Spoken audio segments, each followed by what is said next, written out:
Alors, Emmanuelle, vous êtes directrice marketing et communication d'Avas Voyage, qui est le 3e réseau en France d'agences de voyage. Le tourisme aussi connaît une vraie révolution et une vraie transformation. Est-ce que vous pouvez nous faire un petit peu un état des lieux justement du secteur du tourisme et notamment des agences de voyage ? Bonjour à tous, merci pour cette invitation. Alors, je vais commencer par un petit jeu rigolo. Je vais vous poser une question. Qui, dans la salle, est rentré dans une agence de voyage dans les, alors, je ne vais même pas dire 12, dans les 24 derniers mois? Quand même. Voilà. Et normalement, si je continue la question, il y en a qui devraient me dire ah si, j'ai vaguement un souvenir, quand j'étais petit ou quand j'étais petite, mes parents allaient acheter un voyage dans une agence de voyage. Voilà, c'est ça à peu près le contexte. Donc c'est vrai que le tourisme a été un des secteurs les plus lourdement et les plus tôt impactés par Internet globalement. On a aujourd'hui à peu près 50%, même un peu plus, des transactions qui se font en ligne. Alors je parle tout autant du loisir, donc les voyages individuels, que les voyages d'affaires pour les entreprises. Et c'est vrai qu'aujourd'hui, si on fait le pari de conserver des agences de voyage, c'est vraiment avec la logique de prouver la pertinence de l'intermédiation, du fait de ne pas tout gérer tout seul dans son voyage, mais bien d'en confier l'organisation à quelqu'un. Voilà, ça c'est pour le contexte général, sachant qu'en plus, et j'aurais juste à rebondir sur ce qui a été montré tout à l'heure, on a également de façon plus récente l'impact de tout le collaboratif, que ce soit sur l'hébergement, que ce soit sur le covoiturage. Donc on a en plus du non-marchand qui vient lourdement impacter également le tourisme et le secteur du voyage dans son ensemble. Alors justement, pour faire face à l'évolution du secteur, et c'est bien aujourd'hui pour ça que vous êtes là, c'est parce que vous avez lancé un projet en juin 2011 qui s'appelle l'Agence de demain, et qui a pour but justement de réconcilier ces internautes et ces clients en boutique et de leur proposer une expérience enrichie. Comment est-ce que ce concept est né et pour répondre finalement à quels besoins vous en tant que vraiment agence de voyage ? Alors, on va peut-être passer un film maintenant, comme ça vous allez voir globalement la logique du parcours tel qu'on l'imagine, puisque l'agence étant globalement une des briques du parcours, mais on est bien sur la logique de réinventer globalement le parcours en fonction des nouveaux usages du voyageur et du client. Donc globalement, ce que vous allez voir, c'est qu'on s'est d'abord intéressé, et fort logiquement, à ce que pensaient à la fois nos clients fidèles, parce qu'on en a quand même quelques-uns, et surtout les non-clients, c'est-à-dire tous ceux qui, comme la plupart d'entre vous, ne rentrent pas dans une agence de voyage. Donc en gros, si on parle de nos clients fidèles, il nous disait à peu près je viens chez vous parce qu'il y a une personne dans votre agence qui s'occupe particulièrement de moi. Donc on voyait déjà émerger très nettement le sens de l'humain et de la valeur ajoutée de l'intermédiation et d'une personne en particulier qui va s'occuper du voyageur. Et quand on interrogeait donc nos non-clients, c'est-à-dire des personnes globalement moins de 50 ans qui organisent totalement tout seuls leur voyage, en gros, c'était l'agence de voyage, je ne la vois pas dans le paysage, je ne sais même pas où elles sont. Et puis, le vieux souvenir que j'en ai, c'est des endroits poussiéreux, avec des personnes qui sont planquées derrière leur ordinateur, derrière leur bureau. On n'y voit même pas trop souvent si c'est ouvert ou pas, parce qu'il n'y a pas beaucoup de lumière. Et il y a des murs de brochures partout. Et le catalogue papier, c'est pas très moderne, c'est pas très à jour, et il n'y a pas beaucoup de contenu. Voilà, donc ça c'est le tableau, ça fait envie à peu près à tout le monde. Et donc il fallait complètement réinventer tout ça et partir des nouveaux usages. Donc le fait qu'on a accès à un énorme choix en ligne, qu'on a accès à la capacité en permanence et à la disponibilité des produits, qu'il y a des contenus extrêmement riches, tout en à un moment donné, voyant émerger des signaux, alors qui étaient faibles il y a quelques années, mais qu'on sent de plus en plus, sur ce retour du tout Internet, c'est-à-dire que certes c'est génial d'avoir le choix et de pouvoir tout faire tout seul, sauf qu'au bout d'un moment, quand on a passé en moyenne plus de 20 heures à surfer, à regarder, à organiser juste un week-end, c'est-à-dire un vol plus un hôtel, ça devient quand même un petit peu compliqué.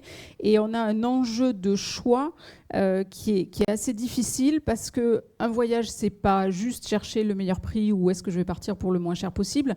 Ça a un enjeu fort parce qu'on a des paniers moyens qui sont sur le loisir à plus de 3 000 €, donc on est quasiment sur un produit de luxe en termes de dépenses. Et qu'en plus, il y a toute une dimension affective dans le voyage qui induit un risque fort sur le choix au final. Et quand on a regardé 50 avis sur TripAdvisor et qu'on a 250 hôtels devant nous, à un moment, on commence à hésiter. Donc ça fait émerger cette notion de valeur ajoutée de la personne qui va vous aider à organiser votre voyage et à faire votre choix et à sécuriser le avant, le pendant et le après si jamais il y a un litige par exemple, ce qui fort heureusement n'est pas toujours le cas. Et donc on a complètement rebâti toute notre promesse de marque sur l'humain au cœur de l'organisation. On est distributeur et pas producteur chez Havas Voyage, donc ça c'est un élément important aussi. Donc on peut vendre absolument tout ce qui existe sur le marché et donc partir du besoin et de l'envie du client, du voyageur, pour lui proposer vraiment le voyage qui lui ressemble. Donc un des enjeux au départ, c'était vraiment la reconstruction de la plateforme de marque, de nos valeurs, en mode très collaboratif avec nos équipes. Et ce qui est le plus emblématique, c'est le nom qu'on a donné à nos ex-agents de voyage, puisque le terme officiel dans le tourisme, c'est agent de voyage, ce qui sonne quand même très, très administratif. Et on a fait le choix, encore une fois en mode collaboratif, de les rebaptiser des travel planners. Alors ça a l'air un peu anecdotique, sauf que c'était la première brique de la transformation et de l'électrochoc en interne, de remettre l'humain au fond et au cœur de toute la promesse client. Et c'est entre autres, si vous avez eu l'occasion de voir notre campagne télé là, dans les derniers 15 jours, 3 semaines, toute notre communication, elle est basée sur le travel planner et donc la personne qui m'accompagne pour organiser mon voyage. Donc on reviendra un petit peu après sur l'aspect justement la gestion des talents, des recrutements. Juste assez concrètement, là on voit des images donc de la boutique. Quel type d'innovation vous pouvez partager avec nous ? Alors, les innovations digitales, quand on parle uniquement du point de vente, je parlerai après peut-être du parcours dans son ensemble. Sur le point de vente, le travail il a été fait à 2 niveaux. L'un qui était de projeter le voyageur déjà dans son expérience de voyage, donc de sortir de tout le côté administratif. Donc ça veut dire qu'il y a un certain nombre de sources d'inspiration sur le point de vente. Donc on démarre par la vitrine qui est alimentée par les flux du site. Donc on a en temps réel toute la disponibilité et l'offre produit maximale, mais aussi de la vidéo en format court, puisqu'on est évidemment sur une vitrine, donc il faut déclencher une impulsion, et on trouve également évidemment toutes les informations pratiques de l'agence, les horaires, etc., etc. Quand on rentre dans le point de vente, ce que vous voyez également, alors on va peut-être passer sur... Il y a un jeu de visuel de l'agence en elle-même, donc celle qui a ouvert début juin rue Cassette à Paris, dans le 6e. Ce que vous voyez sur la partie gauche, c'est ce qu'on a appelé le mur d'inspiration. Donc on est dans un format salon, et ça c'était très important vraiment de casser cette dimension administrative. Et tout le digital est là encore une fois pour inspirer. Donc à l'intérieur du point de vente, c'est des contenus beaucoup plus riches sur lesquels on va vraiment s'asseoir et regarder. Donc c'est l'inspiration de où partir à quel moment dans l'année, le top 10 des meilleures destinations en ce moment en termes de vente, le nombre de voyageurs qu'on a en croisière par exemple en ce moment, des vidéos format beaucoup plus long. Donc sur l'écran que vous avez au milieu, on est sur du format 2 minutes 30, 3 minutes. Donc on a beaucoup plus le temps de s'installer et d'avoir une vraie inspiration. Et puis évidemment, tout le contenu vraiment beaucoup plus collaboratif. Donc les avis clients, les avis des travel planners, puisqu'on les alimente, on alimente et notre site et les contenus digitaux en point de vente avec les avis de nos collaborateurs sur les différents voyages. Et évidemment, tout ce qui alimente les réseaux sociaux également. Et le dernier élément digital, alors je ne sais pas si je crois qu'on l'a en visuel sur le suivant, je vais vous le montrer moi-même. Voilà, c'est ce que vous avez à gauche. Donc c'est une table tactile grand format, dans lequel on est en train de tester sur une trentaine de points de vente en France. Donc il y en a quelques-uns qui ont déjà la table et de l'autre qui l'ont directement sur l'ordinateur des travel planners. On est en train de tester un module de co-construction du voyage. Donc ça change complètement la donne, parce qu'on a un front office qui est vraiment très ludique, très simple à utiliser, sur lequel on peut démarrer son voyage en ligne sur le site, l'envoyer à son travel planner pour qu'il le continue, ou démarrer la construction sur le point de vente avec des logiques de briques ultra faciles, ultra ludiques, avec la disponibilité en temps réel. Et donc, on peut vraiment très, très facilement à la fois être acteur de la construction de son voyage, comme on l'a sur la logique actuelle, et en même temps avoir son travel planner qui donne ses conseils en parallèle. Ça, c'est pour les éléments digitaux au sens strict du terme. Et en parallèle, on a complètement réinventé les outils vraiment métiers de nos travel planners. Donc, entre autres, aujourd'hui, elles sont mobiles sur le point de vente. Donc, on n'a plus du tout cette logique de bureau attitré sur lequel on reste assise et où le client arrive. Le client, il est accueilli immédiatement dès qu'il pousse la porte. Il est amené vers un salon et quasiment tout, on va dire 80 ou 90% du temps de la visite dans le point de vente se passe sur ce salon en côte à côte et non pas en face à face avec le bureau entre le travel planner et le client.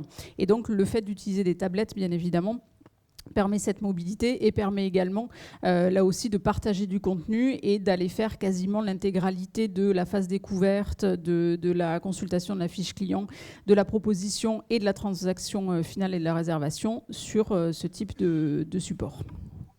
C'est très intéressant parce que quand on était à la NRF, on a visité différentes boutiques dans New York et chaque boutique était associée à une expérience connectée, que ce soit la cabine connectée, le nouveau rôle du vendeur justement.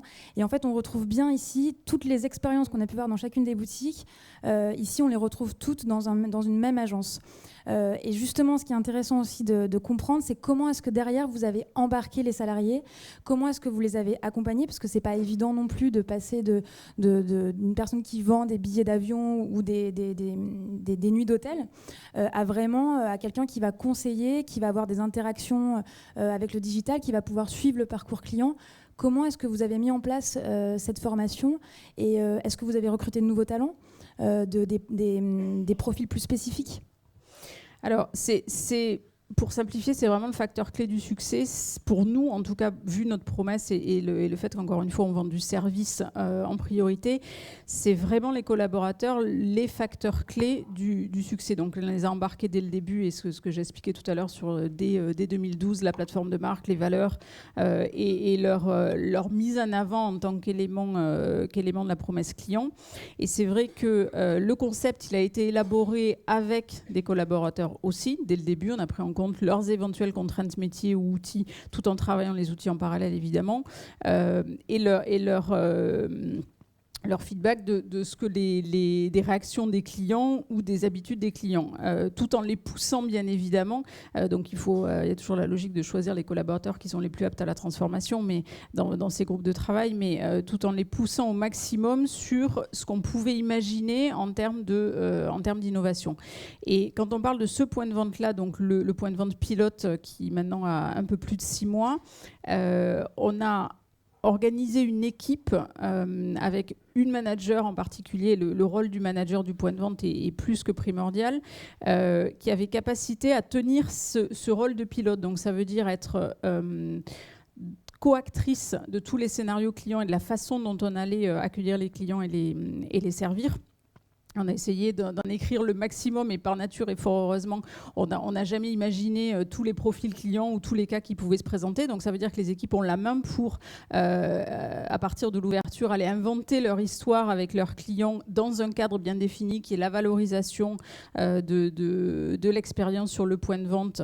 Et ce qui est intéressant, c'est qu'on les voit vraiment prendre la main dès le début et aller inventer des nouvelles façons de valoriser tout ce temps dans le point de vente. Donc elles changent assez naturellement leur vocabulaire, ça c'était assez fascinant à observer. Elles utilisent d'autres mots pour accueillir, pour valoriser, pour servir le client, et elles inventent des nouvelles façons d'utiliser les outils au service du client. Donc il y a une anecdote qui est assez amusante. Donc la personne que vous voyez assise là, donc c'est une de nos travel planners avec la tablette.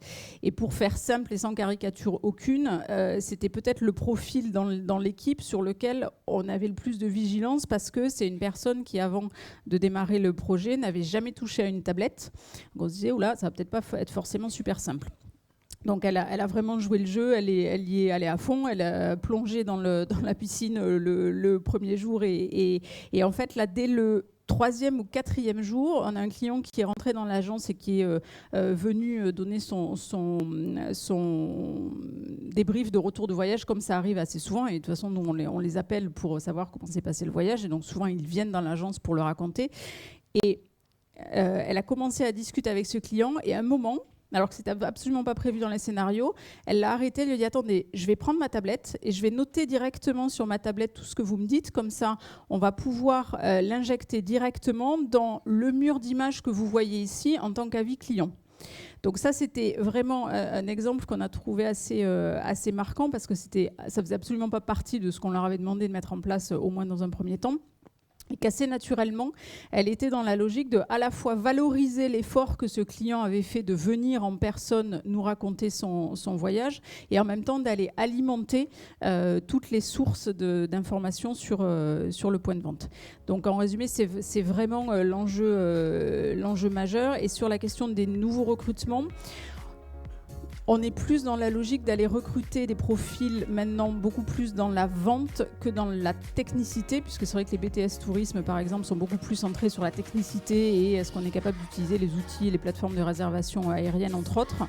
Et aujourd'hui, on va être beaucoup plus dans le fait d'aller recruter des profils aptes à bien vendre et à bien servir le client parce que les outils derrière sont de plus en plus simples et de plus en plus intuitifs et donc on n'a plus trop besoin de techniciens, on a beaucoup plus besoin de vendeurs. Très rapidement, en termes de KPI, qu'est-ce que justement cette agence de demain, ce nouveau concept a pu générer Alors, sur ce point de vente-là, je ne vais pas vous donner de chiffres exacts, mais en tout cas, ce qu'on constate, c'est qu'on a gagné des nouveaux clients, en particulier des clients plus jeunes que notre moyenne, donc entre autres des profils qui ne rentraient pas dans les agences de voyage ou qui étaient dans le tissu local, puisqu'on est par nature dans des quartiers, et qui étaient passés devant et qui passaient devant tous les jours et qui à un moment vont dire « Ah mais ça a changé, je vois à l'intérieur, ça a l'air beaucoup plus sympa, je rentre ». Donc ça on l'a vu très très nettement dans le trafic. On a une bonne augmentation du taux de transformation, donc ça c'est aussi tout le service encore une fois et la capacité des équipes à bien accompagner, à bien servir le client. Et ce qu'on voit aussi de façon très notable, c'est l'augmentation du panier moyen. Donc là on a les paniers moyens qui sont entre plus 20 et plus 30 selon les mois. Et ça, c'est aussi lié au fait qu'on sort du prisme immédiat de je rentre et je dis juste je veux partir à tel moment et j'ai tel budget. On est beaucoup plus dans une logique d'aller comprendre l'envie du voyageur, de lui faire les meilleures propositions et de le projeter avec tout cet environnement-là beaucoup plus qualitatif dans son voyage. Et du coup, le critère prix, il est toujours là, bien évidemment, mais ça n'est plus le premier critère dans sa décision. Ça devient un des critères après, une fois qu'on lui a vraiment donné envie de partir. Merci beaucoup pour ce témoignage. Merci. Je crois que le déploiement sur 2016 est prévu. Oui, on a 20 points de vente prévus sur 2016 et puis le reste du parc dans les 3 ans à venir. Très bien, merci beaucoup Emmanuel de votre expérience.